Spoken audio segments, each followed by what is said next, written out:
Yo esto se lo expliqué a la propia Ann Kruger y se lo expliqué a los dirigentes argentinos, Duhalde, Alfonsín, de la Rúa, por cierto, Rucauf, a los gobernadores, a Kirchner mismo, y les dije, miren, si nosotros no nos unimos y no perseveramos en esta línea en la cual estamos, de producir un ajuste, pero un ajuste transparente y ordenado, acá nos van a imponer un ajuste brutal, sangriento, salvaje, que va a producir no 13% de reducción de salarios públicos de más de 500 pesos, va a producir 30, 40, 50% de reducción de todos los salarios públicos, privados y de las jubilaciones, de todas las jubilaciones.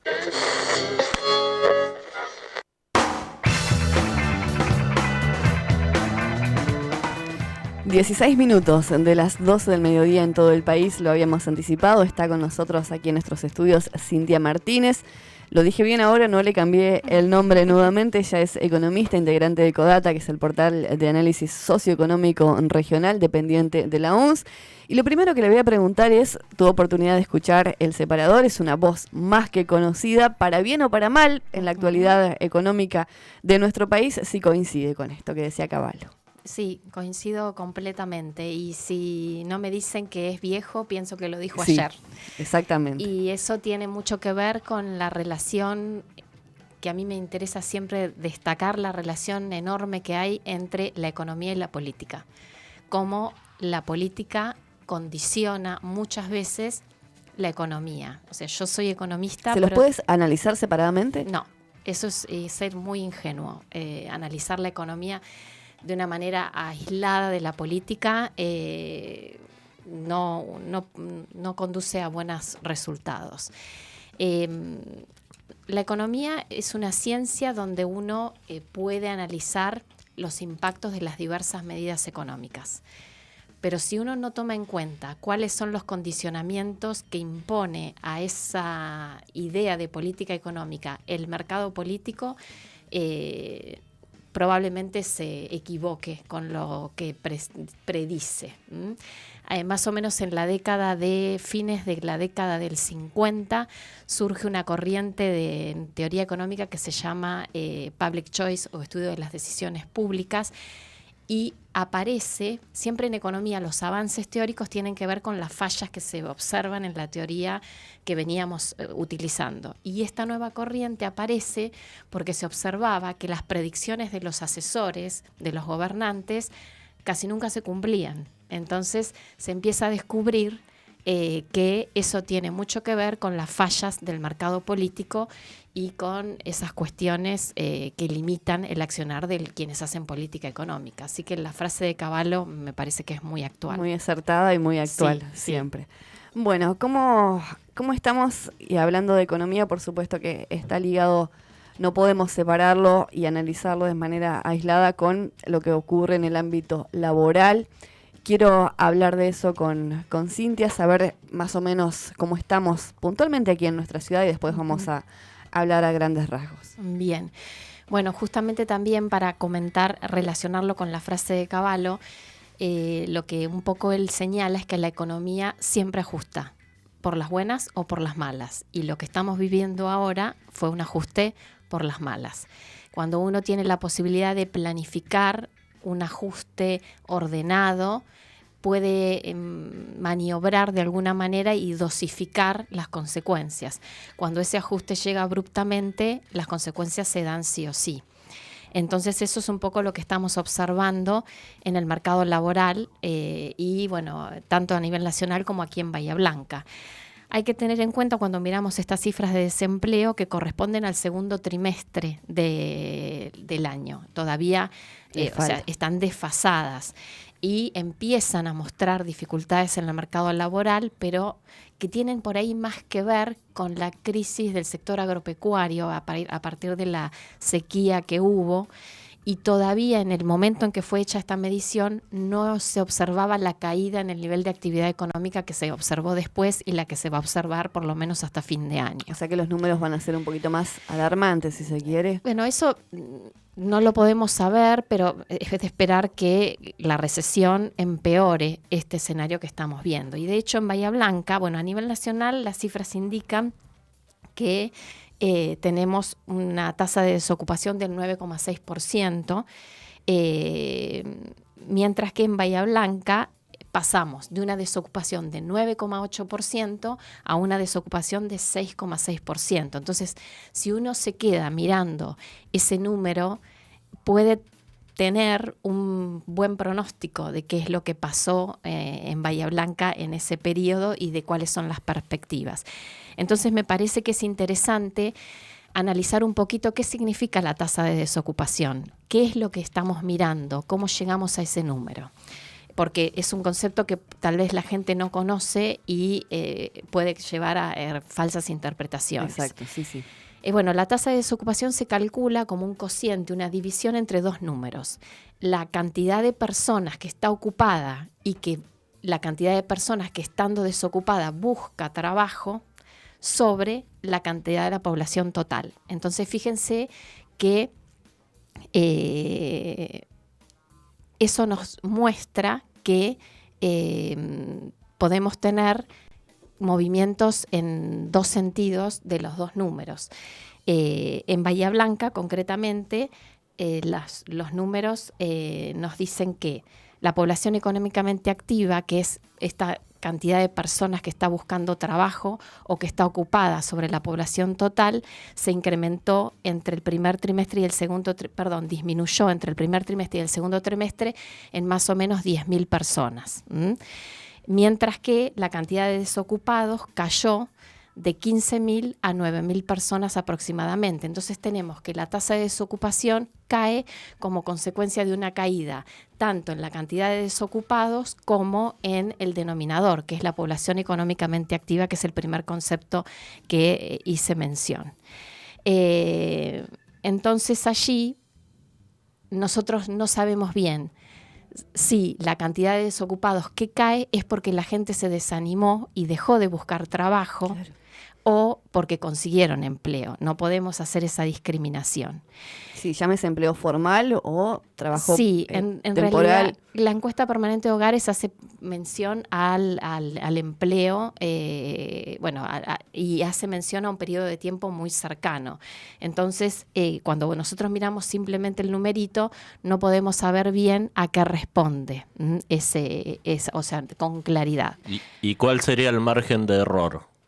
Bueno, el margen de error en las tasas no es muy grande, pero más allá del margen de error, vos como ves una tasa, que es el cociente entre dos números, vos no podés saber bien, a ciencia cierta, si corresponde más a que la gente se desalentó o corresponde más a que la gente consiguió trabajo. Claro, a eso me refería, claro. El margen de error. Bueno, para eso podemos mirar los números. Por ejemplo, la cantidad de desocupados cayó de 15.000 personas a 9.000 personas.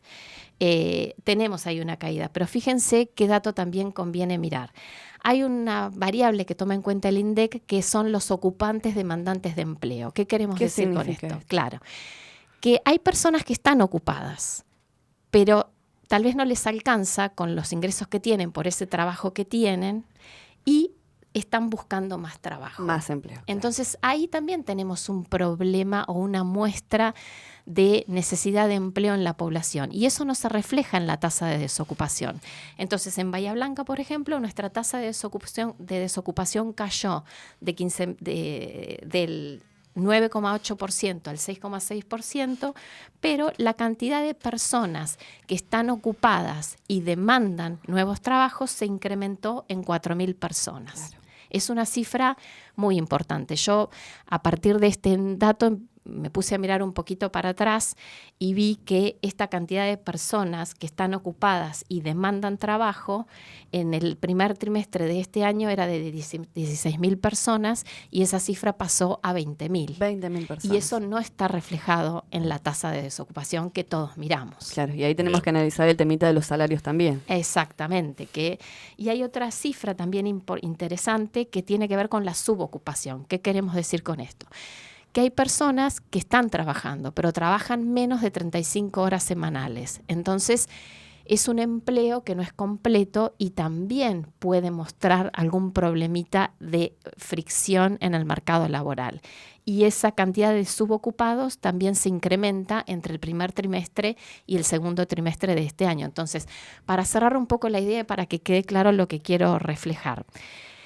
La tasa de desocupación, como dije al principio, es el cociente entre la cantidad de desocupados y la población económicamente activa. Y en esa población económicamente activa tenemos que tener en cuenta a quienes están trabajando y también a los que buscan empleo. En Bahía Blanca, esa población económicamente activa cayó entre el primer trimestre y el segundo trimestre. O sea que hay gente que salió del mercado laboral, dejó de buscar empleo. Y además, la cantidad de desocupados bajó, pero no sabemos si es porque se desalentaron. Claro, que dejaron de buscarlo justamente. O porque, y sumado a esto, la cantidad de personas que están ocupadas y empiezan a buscar otro trabajo se incrementa en más o menos 4.000 personas. Así que los problemas de empleo están ahí subyacentes. No podemos quedarnos con el dato de la caída en la tasa. Claro, no puede ser ese el título y quedarnos con eso. Exactamente. Bien, ¿qué es lo que sucede, Cintia, con estos dígitos? ¿Se condicen, tienen relación o están muy alejados de las estadísticas a nivel nacional? Bueno, a nivel nacional lo que observamos es que la tasa de desocupación es del 9,6%. Pero ahí, a nivel nacional, hay un comportamiento donde esto que vemos en Bahía de los ocupados demandantes no se verifica. A nivel nacional, las personas que están ocupadas y salen a buscar más trabajo no se incrementan tanto como aquí en Bahía Blanca.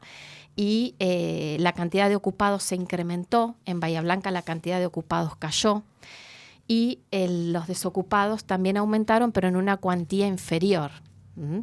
Bien. Bueno, vamos a otro tema. Quiero hablar del gasto público. Uh-huh. ¿Es un problema más importante que la presión fiscal?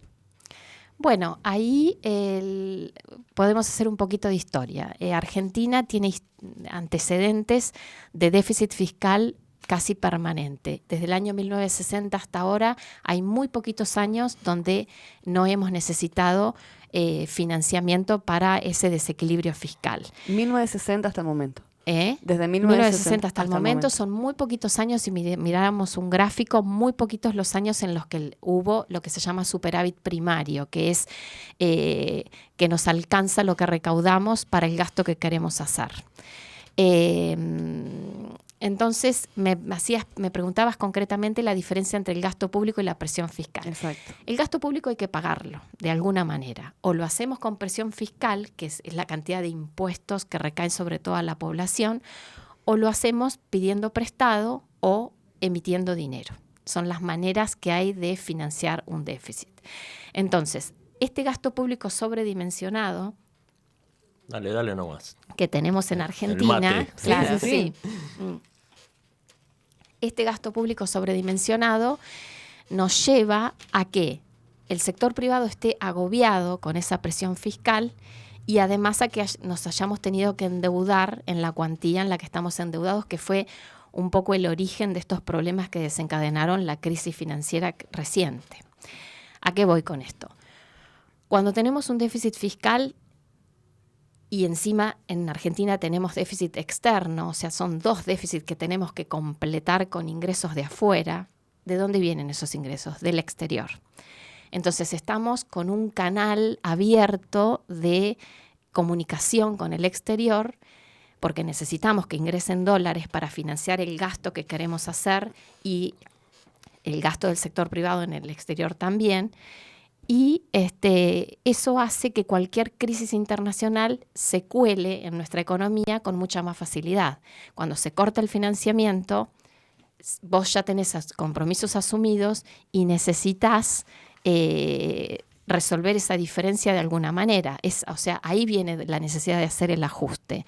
Y cuando se corta el financiamiento externo, se ajusta o vía una devaluación o una recesión. Eso necesariamente es así. Entonces, si nosotros hubiéramos tenido un comportamiento fiscal más prolijo, hubiéramos tenido menos vulnerabilidad a los acontecimientos que existieron en la economía mundial. Muy bien, Marcelo. Bien. Mira, esta semana Paul Krugman, que es el Premio Nobel de Economía, ¿no? Sí. Dijo, si Argentina solamente recurre a la austeridad fiscal y a subir las tasas de interés, entonces estaríamos hablando de una recesión severa. Uh-huh. Primero, Paul Krugman sería como el Messi de los economistas, algo así sería. Bueno, es un premio Nobel. Sí, es un premio Nobel. No es comparable no. O sea, obviamente es Lo una grafico, palabra sí. muy autorizada.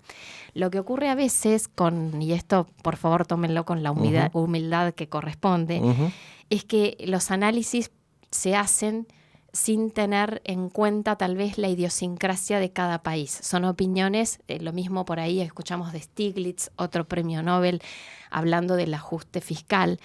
Argentina tiene esto de siempre históricamente querer gastar más de lo que tiene. Es real, obviamente, que si nosotros hacemos ajuste fiscal, viene la recesión.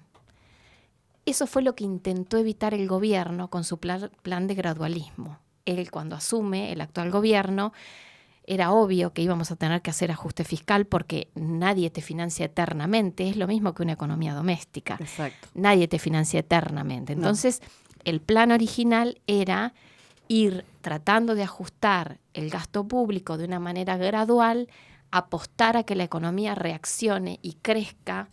Ese crecimiento de la economía iba a traer mayores recursos genuinos por el nivel de actividad económica mayor, y de esa forma iban a poder acomodar este gran desequilibrio fiscal.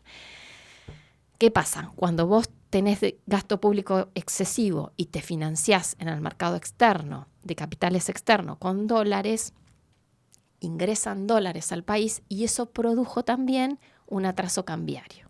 Cuando hay atraso cambiario, es más barato ir a comprar afuera, es más barato importar y es menos rentable o menos beneficioso exportar. Entonces viene el otro problema. Empezás a tener problemas en el sector externo por las transacciones de la economía, tanto del sector público como del sector privado. Entonces ahí se abrió ese gran problema de necesitábamos cada vez más dólares para financiar este déficit que había. Entonces eso fue, digamos, como a modo de diagnóstico lo que ocurrió en esta crisis financiera que ahora se está trasladando a la economía real. Lo que dice Krugman es que si se hace el ajuste en el gasto público va a haber recesión, y eso es cierto. Lo que pasa es que no tenemos manera de financiar ese gasto público excesivo. Obviamente la tasa de interés es agobiante para el sector privado, pero estamos en una situación de crisis extrema. Y el acuerdo con el Fondo Monetario resuelve el problema para el sector público nacional, pero falta todavía lo que es las economías provinciales del sector público provincial, y también falta lo que es el sector privado. Exacto. Bien, Cintia, lo que se gasta en subsidios y incentivos al consumo, ¿lo pagamos, por otro lado, con más impuestos? Sí. Indefectiblemente pasa eso. Hay un viejo dicho que dice que no hay almuerzos gratis. Alguien paga siempre la cuenta. Las cuentas públicas son un sistema de partida doble. Todo lo que se gasta hay que cubrirlo de alguna manera. Con mayor presión fiscal, como decíamos hace un momento, con impuestos que paga otros sectores de la economía. Ahí tenemos un proceso redistributivo, que eso tiene que ver con la política que hablábamos al principio del programa. Uh-huh. Todo esto es un gran problema redistributivo. Hay que hacer un ajuste fiscal y hay que ver quién está dispuesto a ceder. Si nosotros estamos subsidiando algunos sectores, hay otros que van a tener que sufrir mayor presión fiscal para poder financiar ese subsidio. Y este análisis de redistribución vale también para la negociación entre las provincias y la nación. Fíjense que antes de presentar volvemos a la política, antes de presentar el presupuesto nacional para el año que viene, el presidente se reúne con los gobernadores de las provincias, porque si no hay un apoyo ahí político, no hay manera de sacar adelante este presupuesto que implica un ajuste enorme. Este presupuesto que se plantea tiene un ajuste enorme para el próximo año. Cintia, ¿podría decirse de alguna manera que la inflación es el impuesto más perverso, ¿no? Sí. Y llevándolo a la órbita doméstica, la economía nuestra de cada día en casa, máxime después de lo que ha sucedido en términos nacionales en las últimas, ¿cuánto, Marcelo? Ayúdame, 2 semanas, 3 semanas, el último mes, para ser un poquito más amplio. Sí. ¿Cómo hacemos en casa para tratar de paliar de alguna manera todo esto? Se lo preguntamos a todos los economistas que pasan por aquí. Bueno, es cierto. Que no son pocos. Que no son pocos, lamentablemente, en este momento. Es verdad que es el peor de los impuestos, es el impuesto más regresivo que afecta más fuertemente a las personas que tienen un ingreso salarial únicamente, que tienen un ingreso bajo. Ese es el peor de los impuestos posibles. La manera de tratar de evitar el efecto de la inflación para la gente que tiene bajos recursos hay muy pocas alternativas, porque lo que se puede aconsejar es que se apresuren a comprar cosas que se saben que en el mes van a ir utilizando para evitar, si de todos modos lo van a comprar, que anticipen un poco esas compras para evitar pagar más tarde. La compra mensual. La compra mensual, la compra por ahí de alimentos no perecederos, con tampoco tanto tiempo, porque eso también acelera el fenómeno inflacionario. Pero bueno, es la única manera de preservarse que tiene la gente de bajos recursos y la gente que tiene sus ingresos de un salario. No hay muchas alternativas, porque fíjense lo siguiente, lo que nosotros hacemos con nuestro ingreso es consumirlo o ahorrarlo. Una parte la consumimos y otra parte la ahorramos. La proporción de consumo con respecto a los ingresos de las clases más bajas, de los asalariados de los deciles inferiores, es muy elevada. La capacidad de ahorro es nula o muy poquito. Entonces, esa cantidad de cosas que se consumen están todas sometidas al aumento de precios, al efecto de la inflación. Por lo tanto, no es que hay mucho margen para evitar ese impuesto. Y los que por allí tienen alguna capacidad de ahorro, que no creo que queden muchos en este momento, pero no sé, no vayamos mucho, pónganle 2.000 pesos por mes, o sea, ¿qué hacemos? ¿Lo guardamos debajo del colchón? No, esa es la peor de las soluciones. Ajá. Porque si vos guardás, vamos a poner a un número redondo. No que tengamos para para cambiar el auto, ¿no? Pero un poquito menos. Sí, pero el ahorro mensual vos necesariamente tenés que ponerlo en alguna alternativa que como mínimo trate de compensar la inflación. ¿Por qué? Porque si vos tenés, por ejemplo, 1.000 pesos a principio de año y estamos previendo una inflación de 45% para fin de año en todo el año, al final del año tenés la mitad de lo que tenías al principio. O sea que si guardás en el colchón, esa es la peor de las alternativas. Un plazo fijo puede ser, hoy en día están los plazos fijos en UVA, que esa también es una buena alternativa porque el UVA va acompañando la inflación. Esa es, para el pequeño ahorrista puede ser una solución. ¿Y puede ser de pocos montos? Sí, es un plazo fijo común, nada más que en lugar de estar nominado en moneda local, está nominado en unidades de valor adquisitivo de vivienda. Entonces, eso permite tener algún resguardo. Pero lo último es guardar el dinero bajo el colchón. O sea, empezamos a sacar... Sí, Marcelo. ¿Y qué sugerís para aquellos que usamos la tarjeta de crédito? ¿Cómo manejarnos con eso? Bueno, la tarjeta de crédito hay que tener en cuenta los costos financieros que se asocian. La gente que paga el saldo mínimo. No, eso es morir, eso es tremendo, pero bueno, porque la tasa de interés es escandalosa. Lo que hay que hacer es siempre, si uno va a consumir con tarjeta de crédito, pagar el total del consumo mensual, no financiar el saldo, porque allí las tasas de interés que se están cobrando son cercanas al 100%, 80, 90, debe ser, no tengo en mente los números, pero son esos valores. Entonces, lo ideal es utilizar la tarjeta cuando hay algún plan de cuando uno piensa comprar algún bien de consumo durable. Quiero decir con esto que no podemos comprar alimentos en cuotas, porque al mes siguiente tenemos que comprar más. Algún bien de consumo durable que nos permita cambiar un electrodoméstico, hacer algún plan de cuotas fijas en el tiempo. Entonces ahí puede ser sí aconsejable usar la tarjeta para financiarnos. O sea, pero o sea, los alimentos que vamos a consumir en la semana, financiarlo en 3 cuotas con la tarjeta. Obviamente no, porque a la semana siguiente vamos a tener que comprar otra cantidad de alimentos y vamos a estar haciendo un círculo vicioso que va a ser muy perjudicial. Muy bien. Bueno, no sé, Marcelo, si te queda alguna otra pregunta para hacerle a Cintia. Pero ya también la tenemos a Leticia Tamborindegui en el estudio. De todas maneras, la vamos a comprometer. No va a ser la última vez que la molestemos para que se llegue hasta aquí y poder desasnarnos, para bien o para mal en algunas cuestiones. Ya vamos todos a sacar lo que tenemos debajo del colchón y lo vamos a poner a resguardo, ¿no? En algún lugar un poquito más seguro, y dejemos de pagar el saldo mínimo con la tarjeta. Yo no tengo nada, Usted no tiene nada. No tengo nada, así que no puedo. Pelusas nada más. Pelusas. Sí. Bueno, muchas gracias por la invitación placer. Y cuando quieran estaremos por aquí cuando deseen. Bueno, buen fin de semana. Igualmente, un placer escucharla. Cintia Martínez, entonces economista, ella integrante de Ecodata, este portal de análisis socioeconómico regional dependiente de la UNS.